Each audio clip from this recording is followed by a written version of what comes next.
Picture your ancestors through the ages. The strong, dominant men full of testosterone who ruled, explored and conquered. They lived natural, healthy lives full of competition and masculinity. And then we have modern men, just like Jeffrey. Nigga, my ancestors were slaves. What the fuck are you talking about? Okay, fine. Alright, fine. I'm being a bit cheeky here. I'm being very cheeky. But nigga, my man, what are you doing? What are you talking about, fam? I think a lot of dudes kind of like romanticize dudes of the ancient past as I guess marvelous paragons of virtue. But I do find it particularly interesting that the things that we focus on is not the code of conduct of chivalry of different like knights and lineages, or like the code of Bushido and the art of training at a very young age to like hone a masterful, beautiful skill. It's the testosterone. It's the big, the strong, the conquerors. They're going out and everything. Well, what about the honor of fighting for your man and your lord and your country, of doing what's right in the face of what's wrong? What about those different amazing traits of the men of the ancient? No, that's not important. Okay, my bad. Sorry about that. My bad. Keep going. Says that it's okay to be weak. That masculinity is toxic. But just look at Jeffrey. Look at the life that he lives. And you know that's not what you want.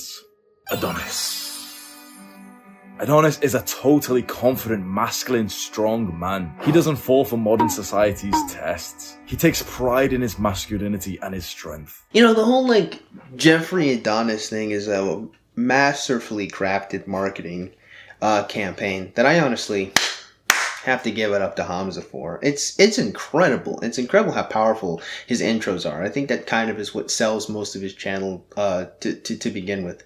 It is legitimately amazing, right? Like as a marketing force, okay? Like it gets you invested in the video quickly. It sets up a standard of what you don't want, and then it sets up a standard of what you do want, right? And like I'm saying, it is remarkable. But it's also hilariously unrealistic and silly.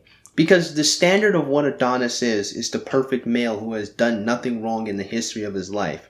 As something aspirational, this is like literally telling like some regular Greek hoplite that you will ascend Mount Olympus and be transformed into a god, and all of your sins of the past and mistakes are like erased throughout time and space, by the way. Like that's all erased, number one, but number two, now you can shoot lightning bolts and stuff. Like you're like Zeus's heir, I guess. But it's too absurd, you know. And what it really is, it's designed to invoke insecurity in you as a young male, right? To make you more receptive into hearing the solutions that are going to come forward later in the video. That's its entire purpose. That's exactly what it's designed to do. And I'm just not really fond of being advertised to in like marketing campaigns. I mean, they work, obviously. But I'm not fond of it when it comes to specific topics that are like this one. That really need a good amount of like nuance and strong understanding of like masculinity and like kind of why it's important to have strong character, especially because context is kind of hilariously ignored here. For one, all of those men fought because they had to fight because the world they lived in was just more dangerous, and it required more physical strength, which is something that they just gained naturally.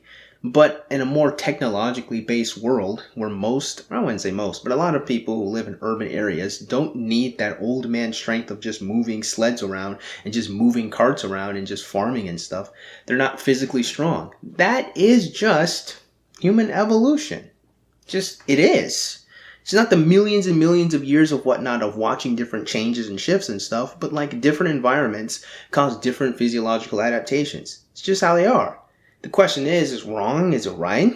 Is it good? Is it bad? I don't know. But it does seem remarkably silly to me to romanticize the men of the past, especially when the only thing you're romanticizing is just their physicality, which is something that we could all obtain a lot easier than they probably could, considering we have a lot more food than they have and a lot more different options to help us out. Anyway, I'm missing the plot. Go on and continue. The title of this video is interesting, isn't it? Chances are you are the most weakest, submissive, feminine man of your entire bloodline. Yeah, especially when you consider that my ancestors were slaves.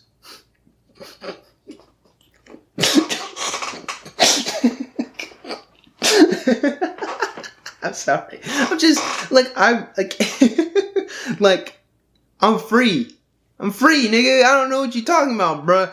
Most submissive man in history and your bloodline. Shut the Look again. I get what he means. I listen, bro. I'm making fun of him, but I do get what he means, right? I get it, Throughout history, a lot of our older ancestors were, again, physically stronger and more imposing. But the idea that they weren't submissive is a bit silly. Because any knight, any soldier that went to go fight on the battlefield was submissive to their general or their lord. Sometimes even their wife. These men, the reason why, propaganda is so strong and powerful anyway is because, men aren't, contrary to popular belief, aren't really so gung-ho about just, throwing their lives away all the time. There does need to be some type of reason or, some type of, compulsion or, some type of goal beyond the pasture or some type of programming, again, propaganda, that encourages men to go out and do all this stuff. But in a world where it be not necessary, it does mark an interesting question as to why do these young men have to be so physically imposing. And of course, I know some people would probably think that I am defending the idea that you shouldn't exercise and work out to be physically strong. Nay. What I am trying to get us to do is to stop romanticizing the idea of itself of man and masculinity, big, strong, grrr, and actually be a little bit more cognizant of what are the important traits that we can actually obtain from our ancient ancestors that we can apply reasonably to our lives currently. Because a big, strong, gruff accountant is goofy. It just is. I'm sorry. It's silly. Does that mean that he should never exercise? No. But does he need to be a Spartan hoplite? No! Anyway, continue. You really picture your ancestors. Think about your father and his father and his father and his father and his father, and go back hundreds, thousands of years.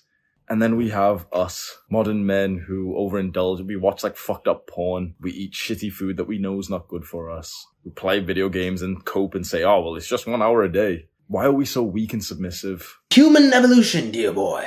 You see, the environment that we're in does not have the same amount of social pressures or physical pressures that the environment that raised even said knight or said samurai or said soldier, even in a revolutionary army back in in the 1770s, or even the brigadier generals. The same environment that bred those type of men are not the environment we live in. That's why, and when you compare and contrast, we're a lot, as you would say, weaker than they are. Now, physically, so I think that's kind of unequivocally the truth. I mean, one thing that I've kind of wondered sometimes is just how strong just even a regular farmer had to be, in any feudal era. They're just working out all the time. They're just outside, working on the fields and stuff. Even if their nutrition probably wouldn't be as available as ours is. You can look at the dudes in prison whose nutrition, they're just 3 square meals a day and not really jam-packed with a lot of nutrients. They still get swole jacked too, right? So it's it does make you wonder how strong physically those men could have been. And I do think that that's an interesting thing that could even encourage you to even strive to reobtain that type of strength, just to see what it is, just to see what it's like. That's one thing I would love to do. But to sit here and pretend that again, we're just not in a safer, more comfortable environment, that also kind of rages against the machine that is malehood and masculinity, and to pretend that we're not undercut by some rite of passage to really give us our identity as male. Like most of what being a man is, especially when you look at the manosphere as of late, is the prosperity preaching of becoming high value, of having status and having lots of resources and having lots of women. That's kind of the marker of what being a man is, unfortunately. Being able to have lots of sexual access with women. Again, it's not an adherence to a code of conduct. It's not an adherence to a position that you gained with merit. You know, it's not having a family. It's not being a father with one of these many women that you're with or could have. No, you know, it's just the access, it's just the looks, it's just the veneer of being good instead of actually being good, all right? Or the veneer of having things that other people want. So kind of more like being able to invoke envy in other people is another, you know, strong telltale sign of masculinity, unfortunately, in our day and age, especially if you look at the black community and the way rappers like to boast about themselves. It's all about like envy. It's all about the things that they have.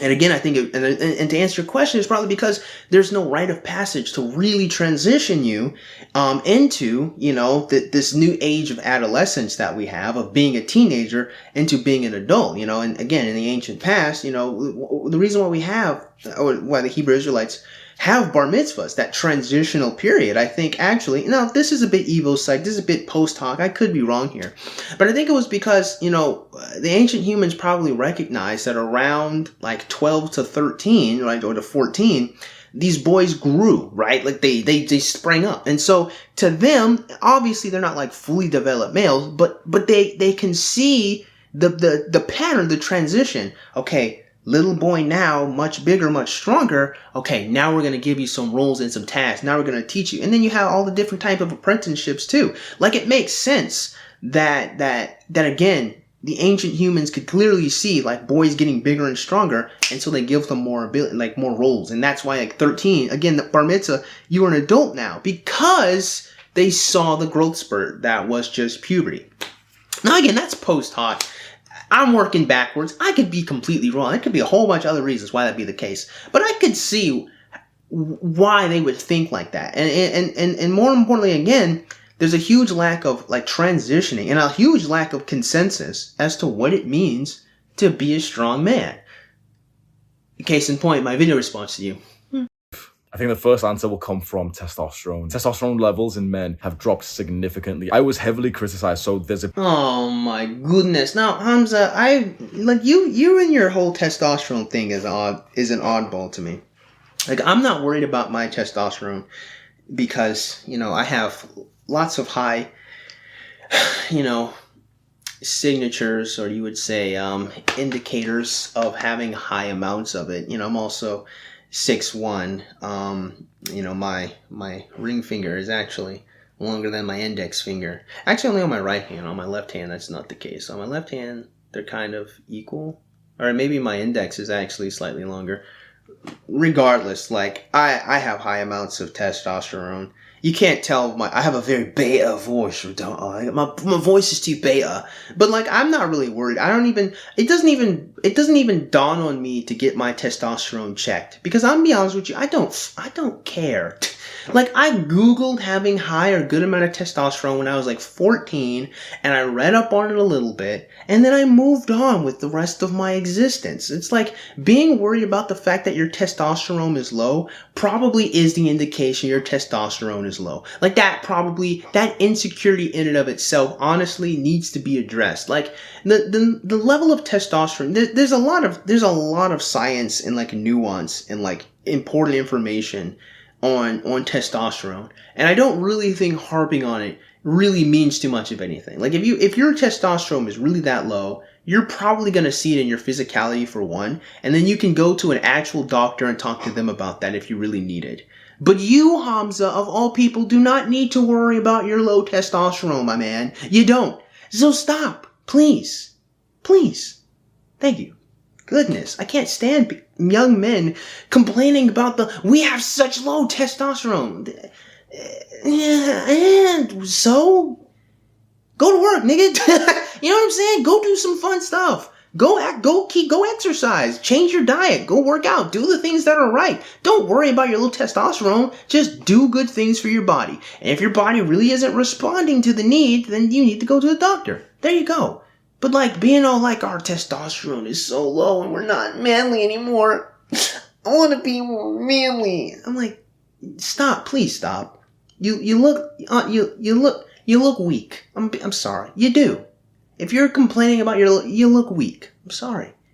I really am. Testosterone levels in men have dropped significantly. I was heavily criticized. So there's a big YouTuber called More Plates, More Dates. He has like 2 million subscribers. And he took a video of mine and he reacted to it where I was talking about testosterone. And 100%, I'm not some scientist. I'm not clued up in like the science part of it, bro sciencey, which is like, oh yeah, well, testosterone makes you kind of like a man. But these are the kind of guys who know about like SGBH and like what this amino acid, like the sciencey shit, right? So I don't know that much. But he took a video of mine and he reacted to it and he disagreed with a bunch of things that I said. And a bunch of people said like they responded in this critical sort of common sense view with a statement that I made, which was, and I'd be surprised if people actually disagree with this, and you'll probably agree, right? The statement that I made was that if your testosterone levels are around the average of today, in the healthy average, then you're still below what an average healthy man should have. Does that make sense? You didn't technically word that sentence correctly, but I do get what you mean. And so I'll address what you actually mean. Because I don't think you understand that the levels of testosterone, one, probably could have been, we don't really know, when measured in the past, could have been measured at a different time of day. Your testosterone actually spikes the highest when you first wake up. That's why your guys' peckers, stand to attention when you wake up. That's your testosterone's at its highest, and then it kind of tapers off throughout the rest of the day, and then it goes back up, right? So it's kind of an ebb and flow. So honestly, depending on even what you did before your testosterone was tested, as in like actually like exercising or like the foods you were eating or like when you woke up, the levels in your bloodstream could be higher or lower just based on the day, right? So what you would actually really need is an aggregate, or kind of like you would need to test your testosterone throughout the day and kind of find the average to really tell if it's low or high or not, right? Or you would need to always get tested when you first wake up and in the day to really start talking about whether your testosterone is low or not. Irregardless, the long and short is, what we're ignoring, again, is the nuance of such conversation that men in the past had more testosterone because they were just more physically active because the world demanded them to be more physically active. That's it. That's probably all it really was. They had to move heavy stuff a lot more because they didn't have the technology to make things easier for them. They probably had less processed food, so they didn't have high amounts of fat stored. Well, some dudes were still pretty fat in the past, so I can't even say all I am, but anyway, continue. Been 1,300. And people today criticize me for saying, like, well, we need higher than average testosterone because why the fuck would we ever want to be average? Look around you. Walk past 10 men and ask yourself, okay, do I want to be the average of these men? The answer that's screaming in your brain, if you visualize 10 random men that you walk past, the answer in your mind is fuck no. I'm gonna be honest with you, like, I'm not gay, so I don't really think about the men that I walk by. It's not really a thing in my mind. My objective is... Okay, I'm sorry, continue. I do not want to be anything like these guys. And I'm not trying to disrespect them or insult them. Yes, you are. You need to own that that's exactly what you're trying to do. But the truth is, most men are weak, and those same guys, they don't do anything to help themselves. I am all for helping men. I am all for supporting and bringing men up. But the majority of men are fine staying weak. We can't help them. There's maybe 1-2% of guys who are actually thinking to themselves, okay, I want to get stronger. I want to be less feminine. I want to be more masculine. Those are the men that I want to help.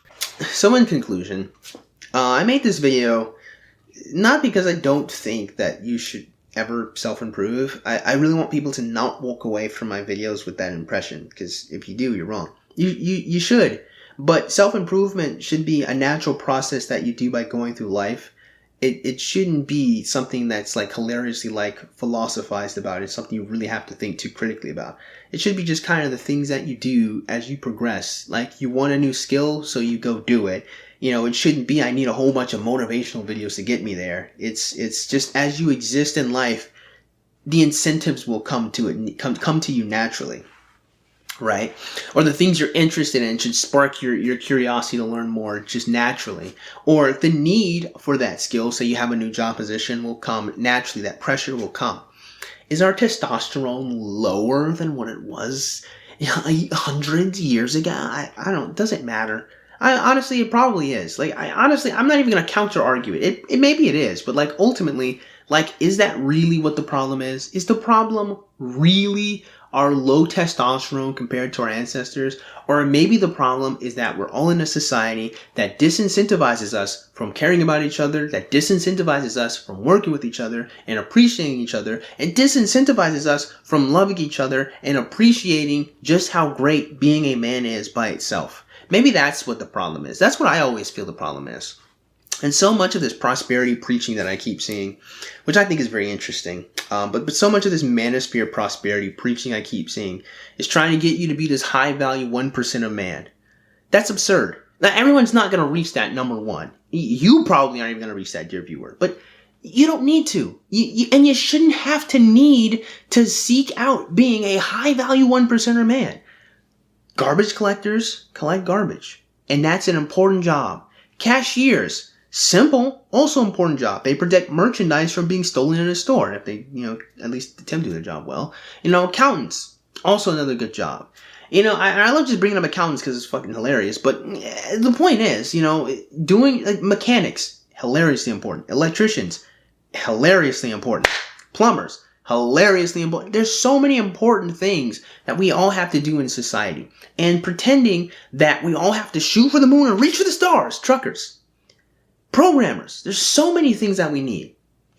And we shouldn't be sitting here like pretending that the gruff alpha male of the past with all their testosterone is the goal. It's not. We don't live in that environment. And again, does that mean that you should never pick up a weight and exercise? No. If you come to that conclusion, you're stupid. The point that I'm making is you have to have an actual reasonable motivation. Don't put your head pie in the sky, head in the clouds mentality of trying to be alpha and great. Be good. Be righteous. Be a good man. Have a code of conduct. Have honor. Have integrity. Work on that stuff. You don't need thousands and hundreds of thousands of dollars, right? What you need is to be a good man who's good at his job. That's respected and respectful of other people. That's what you need. You need family, friendships, relationships. You need people. That's what life is about. That's what makes life important. And one thing I keep seeing again is we always want to denigrate. I say we, even in the manosphere, we do this everywhere. We always want to denigrate men. We always want to put men down. You're a bloody simp. You're weak. You're weak. Your testosterone's low. Well, how about this, fam? You're an alright guy. You're not the best, but you're alright. But here's the thing. Come with me and we'll get you better. Why is it never any of that? You ever notice? It's never, let's work together to get there. It's always putting you down, and then what? There's some price tag that you gotta follow, some link that you gotta sign up for. You ever notice that? I'm sure you guys all have. They always put you down and then put a price tag to give you the solution. It's marketing. Don't fall for the marketing. You're a man. If you want to be better at being a man, you work, you fight, you strive, and you get better. And more importantly, you have a code of conduct, something that you adhere to, integrity that really reflects what you value and who you really are. That should be the type of stuff you focus on. But money, materialism, I'm telling you guys, as every other man before you has told you before, it's gonna make you empty and it's gonna make you hollow. Are you the weakest man in your bloodline? Probably. But does that matter? If you are the weakest man, work out. If you're not, who cares? Only thing that's important is that you are good at what you do. Can we at least start motivating people that way? Focus on doing what's right because it's right. Instead of running on the treadmill of trying to be a 1%er. Can we get there? No? Well, I tried. With that being said, I should hope you guys got something out of today's video. And if you did, man, go and click the like button. Shoot. Go and click that subscribe button. Comment in the comment box below. And as always, you guys have yourselves a great day. I'll see you cool cats soon. Adios.